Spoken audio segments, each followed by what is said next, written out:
Friends, आप शादी में जाते हैं और पनीर मटर पुलाव आप देखते हैं कितना महकता है और कितना सुगंध आता है, खाने में भी बहुत टेस्टी लगता है। आज उससे भी अच्छा आज पनीर मटर पुलाव बना के आपको बताएंगे और लास्ट तक वीडियो देखिएगा कि एक एक चीज़ आपका मिस ना हो। और स्टेप जो हम बताएंगे आपको कुछ अलग तरीके से बताएंगे, आपका पनीर मटर पुलाव आपका बहुत टेस्टी बनेगा। चलिए बनाना शुरू करते हैं। यहाँ पे पनीर लिया है, प्याज लिया है, मटर लिया है, शिमला मिर्च है और गाजर है। इसको ऐसे कट कर लेना है। कढ़ाई में 2 टेबल स्पून घी ऐड करना है। कढ़ाई गरम हो जाए फ्रेंड्स तभी घी ऐड करें। और इस जब घी गरम हो जाएगा फ्रेंड्स तो इसमें ऐड करेंगे साबुत जीरा। साबुत जीरा यहाँ पे 2 चुटकी लिया है, उसको ऐड करेंगे। यहाँ पे 2 तेज़पत्ता लिया है, वो कढ़ाई में ऐड करेंगे। यहाँ पे 4 हरी मिर्च है, इसको बीच से कट कर लिया है। एक दालचीनी है, एक लवंग है बड़ा वाला। अब कढ़ाई में जाएगा एक स्टार ऐड करेंगे, लवंग 5-6 इसमें ऐड करेंगे। अब 5 गोल मिर्च इसमें ऐड करेंगे।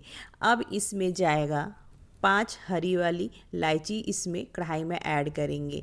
अब इसमें ऐड करेंगे प्याज। जब थोड़ा सा हल्का भुना जाएगा फ्रेंड्स तब इसमें प्याज ऐड करेंगे। उसके बाद हल्का भुना जाएगा प्याज तब इसमें पनीर डाल लेंगे। पनीर आप थोड़ा सा फ्राई भी कर सकते हैं। यहाँ पे हमने पनीर बिल्कुल फ्राई नहीं किया है। अब इसी में देखिए अच्छी तरह से पनीर और प्याज दोनों अच्छी तरह से भुना गया है, ऐसे ही करना है। अब इस स्टेज पे ऐड करेंगे मटर। मटर इसमें ऐड कर लेंगे कढ़ाई में। अब इसमें जाएगा गाजर, इसमें ऐड कर लेंगे। अब इसमें ऐड करेंगे शिमला मिर्च, कढ़ाई में ऐड कर लेंगे और हल्का सा भूनेंगे फ्रेंड्स, ज़्यादा नहीं भूनना है क्योंकि ये सब्ज़ी जो हमने अभी ऐड किया है ये बहुत जल्दी सिन जाता है। और इसमें अब नमक ऐड करेंगे। नमक ऐड करके हल्का सा भूनेंगे, ज़्यादा नहीं भुनना है। गैस का फ्लेम मीडियम पे रखना है।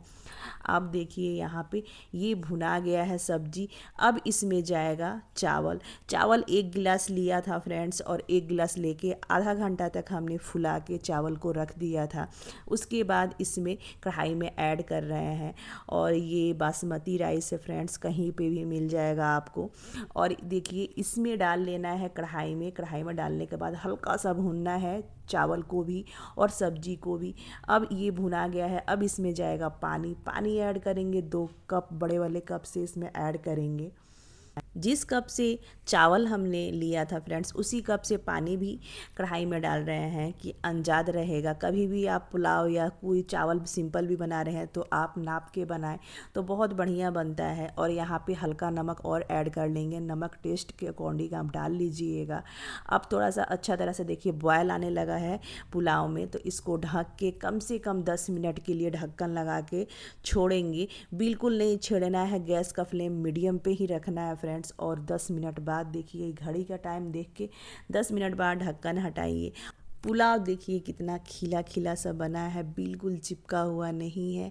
लग रहा है दाना दाना चावल का अलग हो गया है और इतना बढ़िया बना हुआ है पुलाव। आप यही स्टेप अगर जे आप कुकर में भी बनाना चाहते हैं तो कुकर में भी आपका बहुत बढ़िया पुलाव बनेगा। और इतना अच्छा कुकर में भी बनता है, कढ़ाई में भी बहुत बढ़िया बनता है। आपको जैसे सही लग रहा है फ्रेंड्स वैसा आप बना सकते हैं। अगर ये पुलाव आप जिसको भी खिलाएं फ्रेंड्स तो बिना तारीफ़ किया हुआ जा नहीं सकता फ्रेंड्स, बहुत बढ़िया। और इसमें जो महक है इतना बढ़िया आता है और जो हम लोग शादी विवाह में जो खाते हैं उससे भी ये बहुत ज़बरदस्त पुलाव आप बच्चों के लंच में भी दे सकते हैं। आप ऑफिस जा रहे हैं तो आप ऑफिस के लिए भी आप ये लंच में ले सकते हैं। नेक्स्ट वीडियो में फिर आपसे मिलेंगे अलग रेसिपी के साथ। Bye bye.